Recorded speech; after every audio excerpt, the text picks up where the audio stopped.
Vamos agora falar do mercado, do mundo corporativo. O que motiva as pessoas no mercado de trabalho dentro de uma empresa? Uma boa pergunta, né? Um levantamento inédito mapeou os perfis de profissionais que geralmente têm uma experiência mais positiva na empresa e quais são os perfis de líderes que engajam mais o seu time. A pesquisa foi feita pela Talent Academy, uma startup fundada em São Paulo para desenvolver melhores profissionais ao mercado de trabalho e que faz parte do projeto Cubo do Itaú.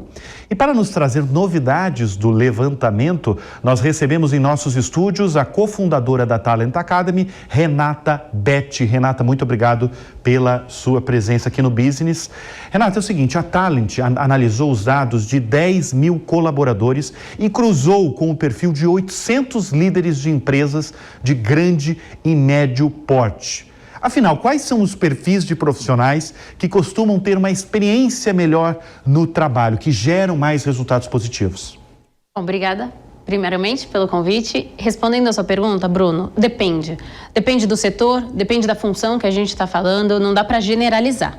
Mas eu trouxe 2 exemplos concretos, de acordo com o nosso estudo, que mostram quais experiências são mais positivas dependendo aí da área. Por exemplo, numa grande multinacional, na área de marketing, os perfis mais extrovertidos, comunicativos e emocionais tinham o NPS, que é a métrica que a gente usa para falar de engajamento, né? O quanto a pessoa recomenda aquela organização para outros trabalharem. E o NPS era mais de 20% superior desse grupo em relação ao grupo das pessoas mais introspectivas e racionais. E falando de resultado também, que é a segunda parte da sua pergunta, eu trouxe o exemplo de um call center. Um cliente nosso que é um call center, a gente mostrou que dentro do grupo dos operadores que fazem cobrança telefônica, quem tinha mais resultado era a minoria, eram as pessoas com um perfil mais intuitivo e mais empático.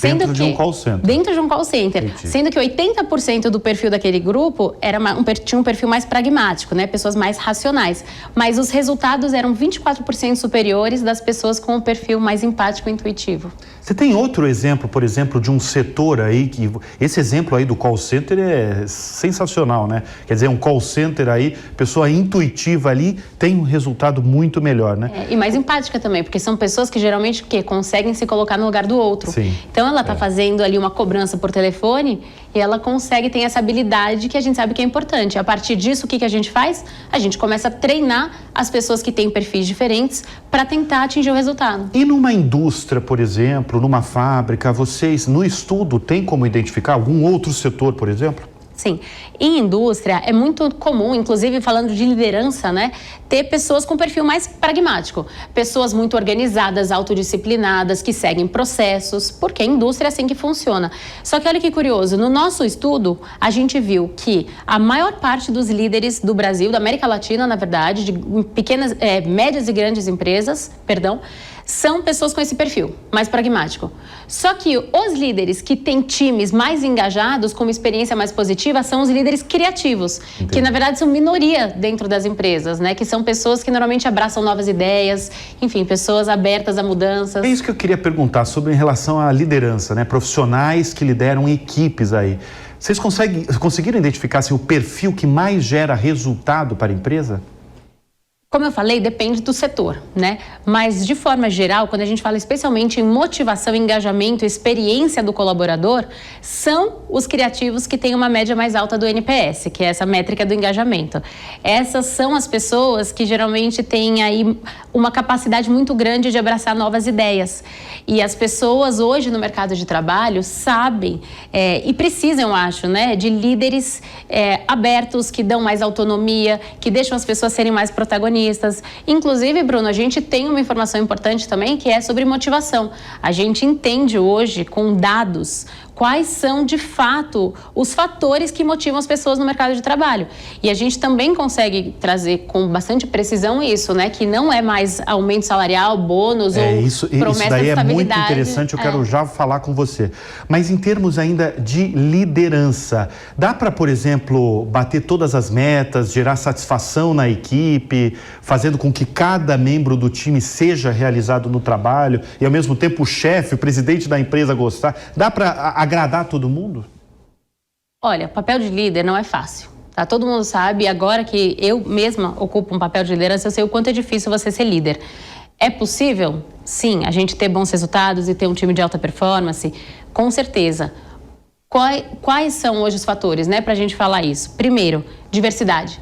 É muito importante você abraçar diversidade e inclusão de verdade. Por quê? Porque se você tem um time homogêneo, que todo mundo tem o mesmo perfil e pensa da mesma forma, dificilmente você vai ter novas ideias, você vai ter pessoas que pensam como resolver um problema de uma forma diferente. Então, a gente, na Talent Academy, tem um time muito diverso. E diversidade cognitiva também, tá? Não só diversidade de perfis, mas pessoas que usam o cérebro de uma forma diferente. Uma pessoa que tem um perfil mais analítico, outra pessoa que é mais criativa, outra pessoa que é boa de relacionamento e uma pessoa que é boa de execução. Um time de alta performance geralmente tem essa combinação, tá? Esses 4 perfis juntos trabalhando. E o que falta em termos de liderança, assim, perfil de liderança no Brasil hoje? Uma característica que falta? Olha, a gente consegue dizer qual é o perfil, qual a minoria, né? Qual é? E que é o perfil criativo. Que são perfil criativo? Sim, são as pessoas mais intuitivas, que têm mais empatia e que são mais abertas a novas ideias. Hoje, essa é a minoria. 2% dos líderes do Brasil hoje têm esse perfil. Você define criatividade, profissional criativo como? Intuitivo. Uma pessoa intuitiva, uma pessoa que é... A pessoa contrária ao criativo é a pessoa sensorial. Ela precisa de dados e fatos para tomar uma decisão. A pessoa criativa não. Ela leva mais a própria experiência, né, na hora de tomar decisão, de ter novas ideias. E ela é mais aberta. Acho que ela quer sair do status quo, Bruno. É assim que eu...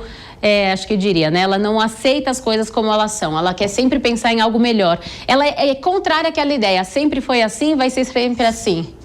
A gente está vendo aí imagens da Talent Academy. A Talent Academy foi cofundada aí pela Renata Betti em São Paulo. Hoje faz parte do Cubo Itaú. E é uma startup realmente, a gente acabou de falar aqui no programa, né, sobre startups e cresceu muito, né? Você começou com o quê? A gente tinha 4 pessoas, né? Eu, Maurício, que nós somos irmãos. A gente teve essa ideia em 2017. A gente nasceu dentro da consultoria, que a nossa família é sócia de RH, por isso que a gente já entendia muito esse mundo de RH e desenvolvimento humano. E a gente viu uma oportunidade de trazer a tecnologia para escalar, né? É muito importante. Quando a gente fala de autoconhecimento e autodesenvolvimento, a tecnologia possibilita que todo mundo dentro de uma organização, até o chão de fábrica de alguns clientes, usa a nossa plataforma para entender o seu perfil, entender o que te motiva no dia a dia e como você pode dar o seu melhor dentro da organização. Ô, Renata, você estava falando, eu interrompi aí você, sobre os jovens, né? Que não basta um ótimo salário hoje, né? No passado, o jovem gostava de estabilidade. Hoje não mais. Sim. Por que isso? E você falou muito de causas, por exemplo. Quais são as causas que motivam o jovem? Olha, a gente, de novo, os dados apoiam muito hoje eu poder responder isso, né? Porque antes era muito baseado na nossa intuição, o que a gente sentia, ou as pessoas estão pedindo demissão, a gente não sabe o motivo. Hoje a gente sabe, tá? Uma etapa da plataforma, de uma ferramenta que a gente tem, entende isso. Quais são os drivers? O que motiva as pessoas? E a gente faz um recorte por jovens, por exemplo. Dentre os jovens, hoje, autonomia, desafio e propósito são os 3 principais fatores que fazem ele se sentir motivado e continuar trabalhando, sendo produtivo no trabalho. Conquista e estabilidade estão em último lugar. Em último? Último. Olha que mudança. São 10 grandes drivers. Ô, Renata, eu acho que você que acompanha aí o mercado de trabalho há muito tempo, eu acho que você deve ter acompanhado que essa é uma mudança radical, né? Porque se a gente pensar no passado, as pessoas entravam nas empresas e buscavam realmente uma empresa para você passar a década ali, para você se aposentar nela, né? Você ficar 30, 40 anos, a geração dos nossos pais já Exatamente. Assim. Agora mudou radicalmente, né? O jovem hoje ele vai pulando, às vezes para um salário mais baixo, não é? Porque precisa de propósito. Se ele não encontra propósito, se ele não vê sentido naquele trabalho, naquela empresa, ele vai mudar. Isso é claro, a gente sabe. As pessoas hoje não têm mais, acho que como no passado, essa obrigação de querer ficar lá, em conseguir um bom emprego, eu vou ficar décadas naquele emprego. Não é mais assim. Hoje tem muita competição, tem muita oportunidade boa. Então, eles vão atrás de um lugar que eles vejam mais propósito, que eles tenham autonomia e se sintam, acho que, mais protagonistas e desafiados, né? Agora, deixa eu falar do lado da empresa, né? Porque a gente está falando do lado dos jovens. Qual é a maior demanda das empresas em relação aos profissionais? O que elas mais procuram hoje nas pessoas? Falam tanto de área de people, né? O RH hoje é o people, né? São as relações. O que elas procuram? Se eu puder responder em uma palavra, eu ia falar adaptabilidade. Por quê? A pandemia acho que veio provar para todo mundo que quem não se adapta, né, no cenário, nas mudanças ou no contexto que a gente vive, não tem sucesso, não tem como seguir em frente. Então, adaptabilidade, é claro, envolve outras competências, né? Flexibilidade, empatia, enfim, tem outros fatores dentro de adaptabilidade, mas se adaptar a diferentes contextos e saber lidar com imprevistos e com desafios, eu acho que hoje é o que mais se valoriza em qualquer cenário, em qualquer setor, em qualquer empresa. Renata, muito obrigado pela sua presença aqui no Business. Eu que agradeço, foi um prazer, Bruno. Até.